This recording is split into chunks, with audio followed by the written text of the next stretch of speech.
പരമദിവ്യകാരുണ്യത്തിന്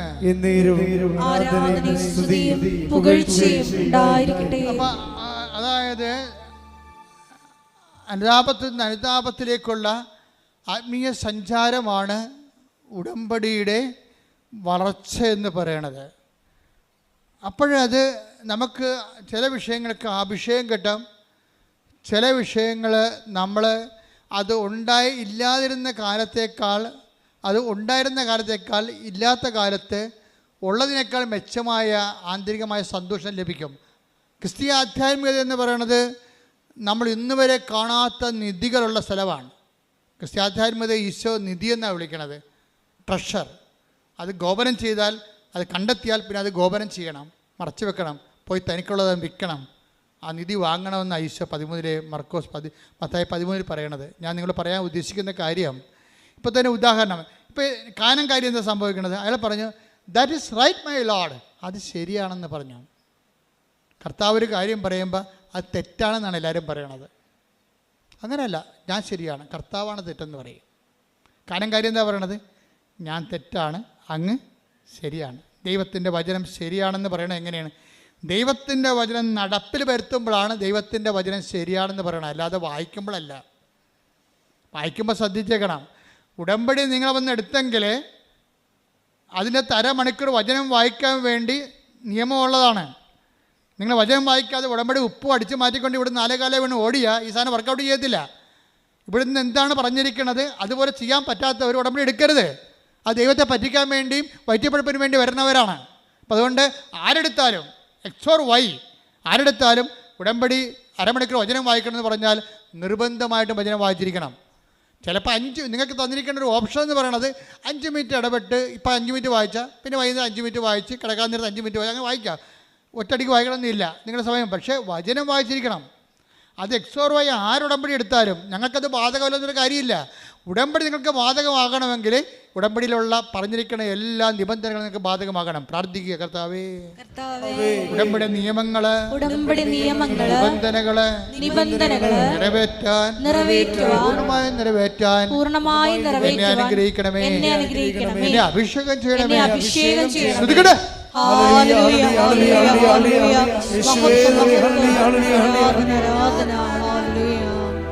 പരിശുദ്ധ പരമദിവ്യകാരുണ്യത്തിന് ആരാധനയും സ്തുതിയും പുകഴ്ചയും ഉണ്ടായിരിക്കട്ടെ. നമ്മൾ അതിന്റെ പൂർണ്ണതയിലേക്ക് വരികയാണ്. വീണ്ടും പറയുന്നത് ഇവിടെ എന്ത് സംഭവം? കാനംകാരി അത് ശരിയാണെന്ന് പറഞ്ഞു. അവിടെയാണ് അനുതാപം. നീ പറഞ്ഞത് ശരിയാണെന്ന് പറയണത്. നമ്മുടെ ജീവിതമല്ല ശരി, കർത്താവിൻ്റെ വചനമാണ് ശരി. ഇനി കർത്താവിൻ്റെ വചനം അനുസരിച്ചുകൊണ്ട് ഞാൻ എൻ്റെ ജീവിതം പുനഃക്രമീകരിക്കുമെന്നാണ് കാനംകാരി പറഞ്ഞത്. അപ്പോൾ അവരുടെ മകൾ സുഖം പ്രാപിച്ചു. അടയാളങ്ങൾ ദൈവം നൽകണത് ദൈവവചനം ശരിയാണെന്ന് നമ്മുടെ ജീവിതത്തിലെ വചനം നിറവേറ്റിക്കൊണ്ട് സാക്ഷ്യം പറയും. സാക്ഷ്യപ്പെടുത്തി ജീവിക്കുമ്പോഴാണ് ദൈവം അത് ശരിയായിട്ട് അംഗീകരിക്കണത്. ഇത് തന്നെയാണ് ശരിക്കും പറഞ്ഞാൽ ബഥനിയയിലെ മറിയം ചെയ്യണത്. ബഥനിയയിലെ മറിയത്തിന് ഒരു തെറ്റ് പറ്റി. എന്താ തെറ്റ്? അവൾ കർത്താവിനെ മിസ്അണ്ടർസ്റ്റാൻഡ് ചെയ്ത് വചനം ചുമ്മാ കേട്ടോണ്ടിരിക്കണതാണ് കാര്യമെന്നാണ് അവൾ വിചാരിച്ചത്. വലിയ ആനക്കാര്യമായിരിക്കും വചനം വായിച്ചുകൊണ്ടിരിക്കണതും കേട്ടുകൊണ്ടിരിക്കണതും. പക്ഷെ മാർത്ത അവളുടെ ചേർത്തി മാർത്തായ്ക്ക് വചനത്തെക്കുറിച്ച് വലിയ ഗ്രാഹ്യമൊന്നുമില്ല. അത് നിയമപരമായിട്ട് അവൾ ജീവിക്കുന്നുണ്ട്, വചനം വായിക്കുന്നുണ്ട്. പക്ഷെ അവൾ പറയണത് ഉത്തരവാദിത്തങ്ങളൊക്കെ ചെയ്യണമാണ് വലിയ കാര്യം എന്നാണ് അവൾ പറയണത്. ഇത് രണ്ട് എക്സ്ട്രീമാണെന്നാണ് ഈശോ പറയണത്.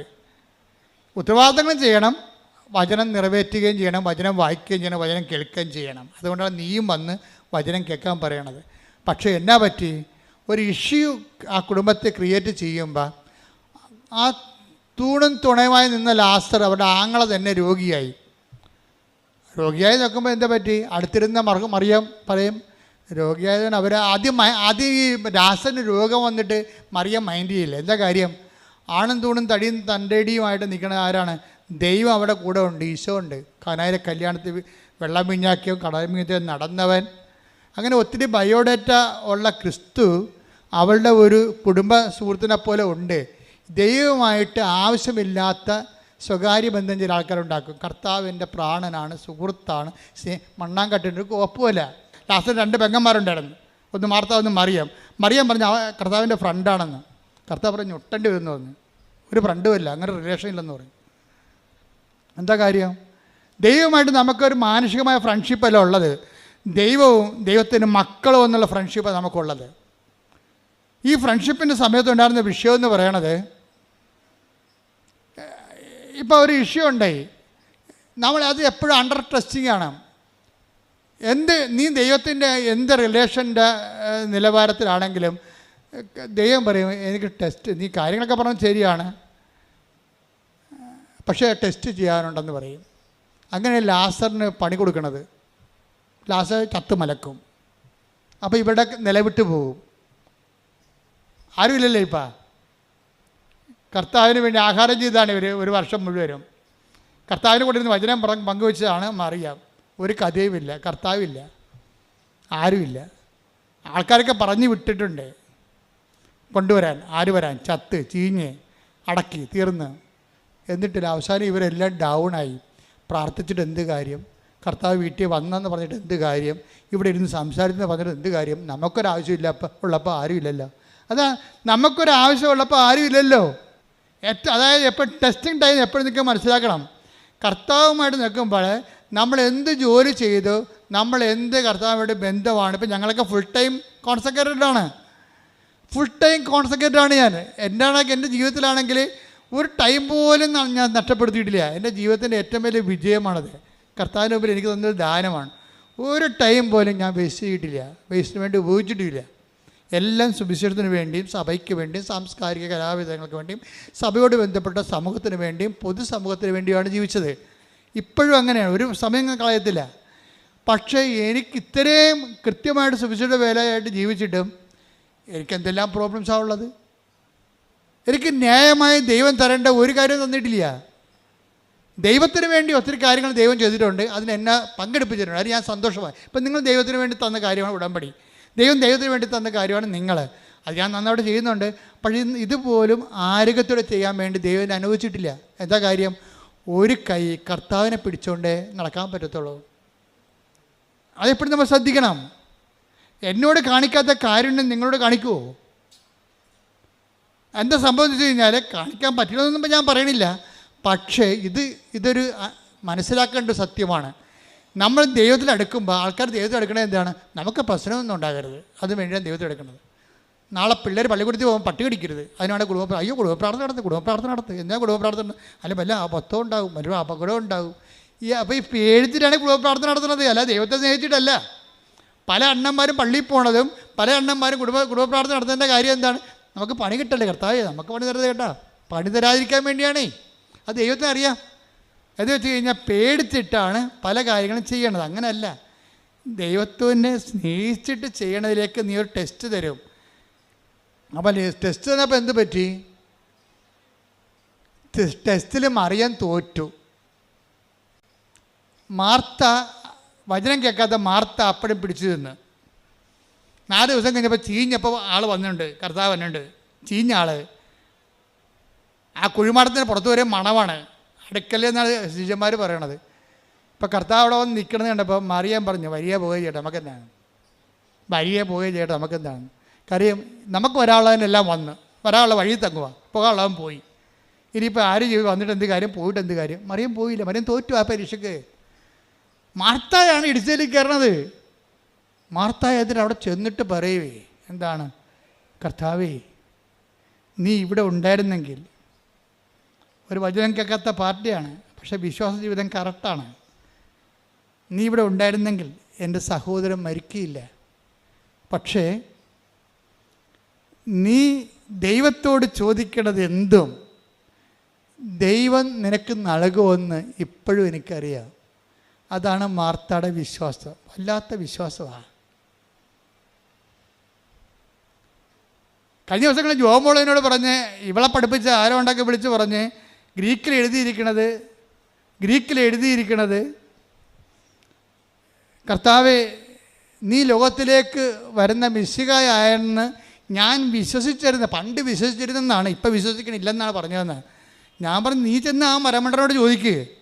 എന്താ ചോദിക്കേണ്ടത്? അങ്ങനെയാണെങ്കിൽ പിന്നെ എന്തുകൊണ്ടാണ് നിങ്ങൾ ബൈബിള് അതനുസരിച്ച് തിരുത്തുക? ബൈബിളിൽ ഒരു കാര്യം എഴുതിയിട്ട് ഇവന്മാർ വേറെ കാര്യം പഠിപ്പിക്കുമ്പോൾ ഇവന്മാർ ദൈവത്തിനെതിരെ സംസാരിക്കുകയല്ലേ? വിശ്വാസത്തിനെതിരെ ഇവരുടെ അക്കാഡമിക് ജാട കാരണം ആധ്യാത്മിക തകർച്ച ഉണ്ടാക്കുകയല്ലേ? ഇവരാർക്കും ഉത്തരവാദിത്തം കൊടുത്തത്? ഞാനിവിടെ ശരിക്കും പൂശി. എന്താ കാര്യം വെച്ചാൽ കർത്താവിൻ്റെ വചനത്തിൽ എഴുതിക്കുന്നത് നമുക്ക് വ്യക്തിപരമായ വ്യാഖ്യാനത്തിനുള്ളതല്ലത്. മർക്കോസ് എന്താ പറഞ്ഞത്? മർത്ത എന്താ പറഞ്ഞത്? കർത്താവേ, നീ ഇവിടെ ഉണ്ടായിരുന്നെങ്കിൽ എൻ്റെ സഹോദരൻ മരിക്കുകയില്ലായിരുന്നു. പക്ഷേ എന്താ പ്രശ്നം? നീ ദൈവത്തോട് ചോദിക്കണം. അത് നിങ്ങൾ പറയണം. നീ എന്ത് തകർന്നാലും തരിപ്പണമായാലും പറയണം. മാർത്തായെപ്പോലെ പറയണം. നീ ദൈവത്തോട് ചോദിക്കണത് എന്തും നീ ദൈവത്തോട് ചോദിക്കണം, ഇപ്പോഴും നിനക്ക് തരുമെന്ന് എനിക്കറിയാവുന്ന. അപ്പോൾ ഈശോ പറയും, ഈ വിശ്വാസം ഈ ക്രൈസിസ് ടൈമിൽ എല്ലാം തീർന്ന് തല്ലിപ്പെരക്കി വാടക വീട്ടിൽ നിന്ന് അവിടെ നമ്മളെ ചവിട്ടി ഇറക്കി നമുക്കെതിരെ കേസുമായി. അപ്പോഴും പറയും, കർത്താവേ, നീ ദൈവത്തോട് ചോദിക്കണത് എന്തും ദൈവം നിനക്ക് തരുമെന്ന് ഇപ്പോഴും എനിക്കറിയാം എന്ന് നമ്മൾ പറയാം. 100,000 അനുഭവങ്ങൾ, ജനകോടികളും ജന്മാന്തരങ്ങളും അവരുടെ യേശുക്രിസ്തുവിനെ അവർ ജീവിക്കുമ്പോൾ അവരുടെ ജീവിതത്തിൽ മനുഷ്യന് മറക്കാനാവാത്ത, ഒരിക്കലും ദൈവത്തെ അംഗീകരിച്ച് ദൈവത്തിന് അംഗീകരിച്ച് കൊടുക്കാൻ പറ്റാത്ത പല ദുഃഖാനുഭവങ്ങൾ ഉണ്ടാകുമ്പോഴും മാർത്തായെപ്പോലെ ദൈവപൈതലിനെ പറയാൻ കഴിയണം. എന്താണ്? നീ എൻ്റെ അവസ്ഥ ഇതാണ്, ഞാൻ തകർന്ന് തരിപ്പണമായി, ഐ ആം റെഡ്യൂസ്ഡ് ഇൻടു 0 പക്ഷേ ദൈവത്തോട് നീ ചോദിക്കണത് എന്തും ഇപ്പോഴും നിനക്ക് തരുമെന്ന് എനിക്കറിയാം. അതാണ് വിശ്വാസം. അപ്പോഴും സംസാരിക്കും കർത്താവ്. എന്താണ്? നിൻ്റെ സഹോദരൻ ഉയർത്തെഴുന്നേൽക്കും. യെസ്. അപ്പോൾ പറഞ്ഞു, യെസ് മൈ ലോർഡ്, യെസ് അവൻ ഉയർത്തെഴുന്നേൽക്കും. എങ്ങനെയാണ്? അവൾ പറഞ്ഞ കാറ്റഗിസത്തിൽ അവൾക്കറിയാം. എന്താണ്? അന്തിമ നാളിൽ പുനരുദ്ധാനഘട്ടത്തിൽ അവൻ ഉയർത്തെഴുന്നേൽക്കുമെന്ന് എനിക്കറിയാം. അപ്പോൾ ഇപ്പം അവൻ ഉയർപ്പിച്ച് തരണമെന്നല്ല മാർത്ത പറയണത്. ഞാൻ നിന്നെ വിശ്വസിക്കുന്നു, നിത്യജീവന് വേണ്ടി വിശ്വസിക്കുന്നുവെന്ന്. അപ്പോൾ ഈശോ പറയും, Martha, I am the life and resurrection. ഞാനാണ് ജീവൻ, ഞാനാണ് പുനരുദ്ധാനം.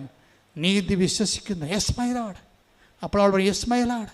ഈ ശവത്തിൻ്റെ നാറിയ ആ സ്ഥലത്ത് നിന്നുകൊണ്ട് ആ ശവക്കാറ്റടിക്കുമ്പോൾ അവൾ പറയും, യെസ് മൈ ലോർഡ്, നീ ലോകത്തിലേക്ക് വരായിരുന്ന മിശിഹായാണെന്ന് ഞാൻ വിശ്വസിക്കുന്നു. അപ്പോൾ ഈശോ കൈ ഉയർത്തി, ലാസറസ് കം ഔട്ട്. അവൻ കൈ ഉയർത്തിക്കൊണ്ട് പറയും, ലാസറേ, പുറത്തു വരാൻ. ഈ വിശ്വാസത്തിന് മുമ്പിൽ നീ അകത്ത് നിന്നിട്ട് എനിക്ക് കാര്യമില്ലെന്ന് പറയും. നിന്നെ പുറത്തു കൊണ്ടുവരാൻ കഴിയുമെന്ന് അവൾ വിശ്വസിക്കുന്നു. ഇപ്പോഴും അവൾ വിശ്വസിക്കുന്നു. അതുകൊണ്ട് നീ പുറത്തു വരണം. ദൈവവേദനേ, നീ തകർന്ന് തരിപ്പണമായാലും, പരാജയത്തിൻ്റെ ഹവമാണത്തിൽ നീ അടക്കപ്പെട്ടിട്ട് നിന്നെ ചീഞ്ഞ മണം പുറത്തു വന്നാലും, അപ്പോഴും നീ യേശു കർത്താവാണെന്ന് വിശ്വസിച്ചാൽ നിന്നെ കർത്താവ് മൃതത്തിൽ നിന്ന് ജീവനിലേക്ക് കൊണ്ടുവരും. കൈയടിച്ചു. ലാസർ ഉയർപ്പിക്കപ്പെട്ടൊരു അടയാളം കണ്ടപ്പോഴേ തകർന്നു പോയത് മറിയമാണ്. മറിയം കണ്ണുനീരോടെ ഇരിക്കുക. കാര്യം അവളെ വിളിച്ചിട്ട് വന്നില്ലല്ലോ. ഈ മഹാത്ഭുതം കാണാൻ വേണ്ടി കർത്താവ് ആളെ വിട്ട് അവളെ വിളിച്ചതാണ്. വന്നില്ല അവൾ. കർത്താവിനറിയാം ഈ മരണം, ഈ രോഗം മരണകാരണമല്ല, മറിച്ച് കർത്താവിൻ്റെ ദൈവത്തിൻ്റെ മഹത്വം പ്രകടമാകാനാണ്. ആ വചനം കേട്ട വഷളിനെ കർത്താവ് ആളേച്ച് വിളിപ്പിച്ചതാണ്. അവൾ വന്നില്ല. അപ്പോൾ അവൾ എന്ത് കഠിനമുള്ള സംഭവമാണത്. പക്ഷെ ആ പാവപ്പെട്ട വചനം കേൾക്കാത്ത മാർത്ത വന്ന് കുറച്ച് കഴിഞ്ഞപ്പോൾ കർത്താവ് അവളെ വിളിപ്പിച്ചിട്ടാണ് അവളോട് ഇത് സംസാരിച്ചു. എന്നിട്ടാണ് കർത്താവ് ഉയർപ്പിച്ചത്. പക്ഷെ അതല്ല എൻ്റെ വിഷയം.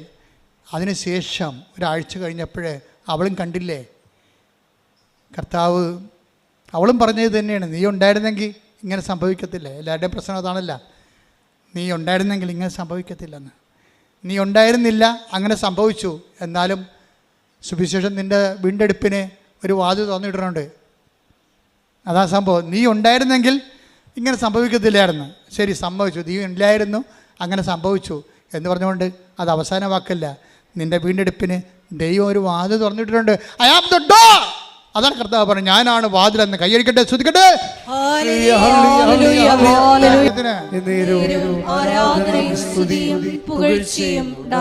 ഈ കാഴ്ച കണ്ടിട്ട് തോറ്റുപോയില്ല കർത്താവേ. അന്ന് മുതൽ അവളെ പിച്ചും പെയ്യുമ്പോൾ കർത്താവെ തോറ്റുപോയി. കർത്താവെ, മറിയത്തിൻ്റെ അനുതാപം തുടങ്ങണം അവിടെ നിന്ന് മുതലാണ്. എല്ലാം കഴിഞ്ഞിട്ടും കർത്താവ് അവൾ വരാതിരുന്നിട്ടും പിന്നെ അവളെ വിളിച്ചില്ലേ. അതിന് മുമ്പിൽ, ആ സ്നേഹത്തിന് മുമ്പിൽ ഇവളെ തോറ്റുപോകുക തന്നെയല്ല. കർത്താവ് ആരാണെന്ന് അവൾ കാണുകയും ചെയ്യും. അപ്പോൾ അവൾ എപ്പോഴും പറയും, തോറ്റുപോയി കർത്താവേ, തോറ്റുപോയി, നിൻ്റെ സ്നേഹത്തിന് മുമ്പ് ഞാൻ തോറ്റുപോയി എന്ന് പറഞ്ഞ് അവളത് ആ അനുതാപമാണ് ബെഥനിയിലെ മറിയം പിന്നെ ലാസറിൻ്റെ വീട്ടിലെ കർത്താവിനെ വിളിക്കാൻ കാരണം. ഒരു നേരത്തെ ഭക്ഷണത്തിന് വീണ്ടും പഴയതുപോലെ ലാസറുണ്ടാകും, മർത്തായുണ്ടാകും, മറിയം ഉണ്ടാകും. യേശുവിനെ വിളിക്കുമ്പോൾ അന്ന് വരെ ചെയ്യാത്തൊരു കാര്യം മറിയം ചെയ്യും. എന്താണ് ചെയ്യണത്? തോറ്റുപോയി കർത്താവേ, നിൻ്റെ സ്നേഹത്തിന് മുമ്പിൽ തോറ്റുപോയെന്ന് പറയാൻ വേണ്ടി ഒരു കുപ്പി നാർദിൻ സുഗന്ധം എടുത്തിട്ട് അവൻ്റെ കാലെ പൂശിക്കൊണ്ടിരിക്കും. അത് അവളുടെ അനുതാപമാണത്. ഒരിക്കൽ yes my lord, you are right, അതാണ് അനുതാപം. അതേ കർത്താവേ, കനങ്കാരി പറഞ്ഞില്ലേ, yes my lord, you are right. ഇപ്പോഴും മറിയം പറയുന്നത് എന്താണ്? Yes my lord, you are right. ക്രിസ്തു എപ്പോഴും സത്യമായിട്ട് നിൽക്കും. ഏത് തകർച്ചകളിലൂടെ നീ കടന്നു പോയാലും നിന്നെ വീണ്ടെടുക്കാൻ അവസാനത്തെ വാതിൽ തുറക്കാൻ വേണ്ടി ക്രിസ്തു വരും. അപ്പോഴും നീ ഇടയ്ക്ക് കർത്താവിനെ തള്ളിപ്പറയരുത്. കാര്യം അനുതാപം എന്ന് പറയണത് നിരന്തരമായ ക്രിസ്തുവിനെ എല്ലാ സാഹചര്യങ്ങളിലും അംഗീകരിച്ചുകൊണ്ട് ക്രിസ്തുവിൻ്റെ കൂടെ നിത്യതയിലേക്കുള്ള യാത്രയാണ്. ഇത് കണ്ടപ്പോൾ വാട്ട് വേസ്റ്റ് അയാൾ കിടന്ന് കാറി. ആരെയാണ്? യൂദാസ്. എന്താ വാട്ട് വേസ്റ്റ്? ഇത് 300 ദനാറയില്ലേ, ഒരു വർഷത്തെ മുഴുവൻ കൂലിയാണ്. ഇത് പാപസങ്ങൾക്ക് വീട് വെച്ച് കൊടുക്കാൻ പാടില്ല ഞാൻ ചോദിക്കും. അങ്ങനെ ചോദിക്കണവരില്ലേ? ബൈബിൾ പഠിക്കുന്നവർ ധ്യാനകേന്ദ്രങ്ങൾക്ക് പകരം വീട് വെച്ച് കൊടുക്കാൻ പറയുന്ന ആൾക്കാരില്ലേ? എല്ലാ കാലത്തും ഉണ്ടാവും. പെണ്ണുങ്ങളെ കെട്ടിക്കാൻ പാടില്ല എന്ന് പറഞ്ഞിരിക്കുന്ന ആൾക്കാരുണ്ടാവും. യുവദാസന്മാർ എല്ലാ കാലത്തും ഉണ്ടാവും. പക്ഷേ അതിന് പകരം നമുക്ക് വീട് വെച്ച് കൊടുക്കാം, മക്കളെ കെട്ടിച്ച് കൊടുക്കാം, പക്ഷേ അത് സുവിശേഷത്തിന് പകരമാകത്തില്ല. അപ്പോൾ അത് സുവിശേഷത്തിന് പകരമാകാത്ത കാരണം യുവദാസിനോട് ഈശോ അഡ്രസ്സ് ചെയ്യും. അവനോട് അഡ്രസ്സ് ചെയ്യേണ്ട ഒരു കാര്യമില്ല, ഞാനാണ് അഡ്രസ്സ് ചെയ്യത്തില്ല, അവനോട് മിണ്ടാതിരിക്കുകയുള്ളൂ. നമുക്കെന്തിനാണ് പറഞ്ഞോട് സംസാരിക്കേണ്ട ആവശ്യം? Why you should waste my time. പക്ഷേ എല്ലാവർക്കും വേണ്ടി കർത്താവ് അവനോട് സംസാരിക്കും. എന്താ പറഞ്ഞ? ജൂഡാസ്, എൻ്റെ നീ അത്ര നെഞ്ചുവേദന എടുക്കേണ്ട കാര്യമൊന്നുമില്ല കരുതി. നീ വലിയ റാഷണാലിറ്റി കളിച്ചിട്ടും നാട്ടുകാരുടെ മുമ്പിൽ വലിയ സാമൂഹ്യ പരിഷ്കർത്താവേണ്ട കാര്യമൊന്നുമില്ല. എൻ്റെ ശവസംസ്കാരത്തിന് വേണ്ടി ഇത് ചെയ്തതെന്ന് നീ കരുതി വെച്ചാൽ മതി, വണ്ടി വിട്ടേക്കാൻ പറയും. എൻ്റെ ശവസംസ്കാരത്തിന് വേണ്ടി. പക്ഷേ നീ ഒരു കാര്യം മനസ്സിലാക്കണം. എന്താ കാര്യം? നീ അതിനെ മനസ്സിലാക്കേണ്ട കാലങ്ങളാണ് നിനക്ക് വരാൻ പോണത്. എൻ്റെ സുവിശേഷം എവിടെയെങ്കിലും പറയും കേട്ടോ, the word of God. Mathai 26:13 സത്യമായി ഞാൻ നിങ്ങളോട് പറയുന്നു, സത്യമായി ഞാൻ നിങ്ങളോട് പറയുന്നു, ലോകത്തിൽ എവിടെയെല്ലാം ഈ സുവിശേഷം പ്രസംഗിക്കപ്പെടുമോ അവിടെയെല്ലാം ഇവൾ ചെയ്ത കാര്യവും ഇവളുടെ സ്മരണയ്ക്കായി പ്രസ്താവിക്കപ്പെടും. അപ്പൊ ഇത് നാർദിൻ സുഗന്ധതൈലം കെട്ട് വിറ്റ് പെണ്ണ് കെട്ടിക്കണതും പെണ്ണുങ്ങളെ കെട്ടിക്കണതും മക്കളെ കെട്ടിക്കണതും ജോലി വാങ്ങിച്ചു കൊടുക്കണതും വീട് വെച്ച് കൊടുക്കണതും ഒക്കെ അല്ല പ്രശ്നം. അത് സെക്കൻഡറി ആയിട്ട് ഇതിൻ്റെ ഫലങ്ങളായിട്ട് വരണതാണ്. ആദ്യം വേണ്ടത് എന്താണ്? സുവിശേഷം പ്രചരിക്കപ്പെടണം. ഏറ്റവും വലിയ കാരുണ്യം എന്ന് പറഞ്ഞാൽ, കാരുണ്യപ്രവൃത്തി എന്ന് പറഞ്ഞാൽ എന്താണെന്ന് അറിയാമോ? സുവിശേഷം കൈമാറ്റം ചെയ്യപ്പെടുന്ന ഏറ്റവും വലിയ കാരുണ്യപ്രവൃത്തി. കരുണയുടെ വർഷത്തിൽ കർത്താവ് എനിക്ക് തന്ന വെളിപാട് ഞാൻ അന്നത്തെ സുവിശേഷത്തിൽ പറഞ്ഞിട്ടുണ്ട്. കാരുണ്യപ്രവൃത്തി എന്ന് പറയണത് കർത്താവിനെ അറിയാത്തവരെ അറിയിക്കുന്നതും അറിഞ്ഞവരെ ആഴപ്പെടുത്തുന്നതുമാണ്. അതുകൊണ്ട് ഈ സുവിശേഷം ലോകം മുഴുവൻ പ്രഘോഷിക്കപ്പെടുമ്പോഴും നിൻ്റെ പേര് പറയും, വേറെ രീതിയിലാണ് പറയണത്, പക്ഷേ ഇവളുടെ പേര് പറയും. അത് പ്രഘോഷിക്കപ്പെടുന്നതിൻ്റെ ഭാഗമായിരിക്കും. സുവിശേഷ പ്രഘോഷത്തിൻ്റെ ഭാഗമായിട്ടായിരിക്കും ഇവളുടെ അനുതാപം ഇനി പ്രഘോഷിക്കപ്പെടാൻ പോകുന്നതെന്ന് പറയും. അവൾക്ക് ചെയ്യാൻ കഴിയണം അവൾ ചെയ്തു, അവൾക്ക് ചെയ്യാൻ കഴിയണം അവൾ ചെയ്തു. അവളുടെ ചെയ്തതിനെ, അവളുടെ അനുതാപത്തെ ദൈവം അംഗീകരിക്കും. എന്താ കാര്യം? ലാസർ ഉയർത്തപ്പോൾ നീ ലോകത്തിലേക്ക് വരായിരുന്ന മിശിഹായാണ്, നീ ദൈവത്തെ മനുഷ്യൻ മരിച്ചാലും ഉയർത്തെഴുന്നേൽപ്പിക്കുന്ന ദൈവമാണെന്ന് അവൾ നേരിട്ട് കണ്ടപ്പോൾ അവനിൽ വിശ്വസിക്കുന്നവന് നിത്യജീവനുണ്ടെന്ന് മാർത്തായെപ്പോലെ അവൾ ഏറ്റുപറഞ്ഞതാണ്. കർത്താവിൻ്റെ കാലത്ത് പാദങ്ങളിൽ പൂശിയ അനുതാപത്തിൻ്റെ സുഗന്ധതൈലമെന്ന് പറയുന്നത് നിത്യതയ്ക്ക് വേണ്ടിയുള്ള അച്ചാരമാണ്. കൈയ്യടിക്കട്ടെ, സ്തുതിക്കട്ടെ, ഹല്ലേലൂയ.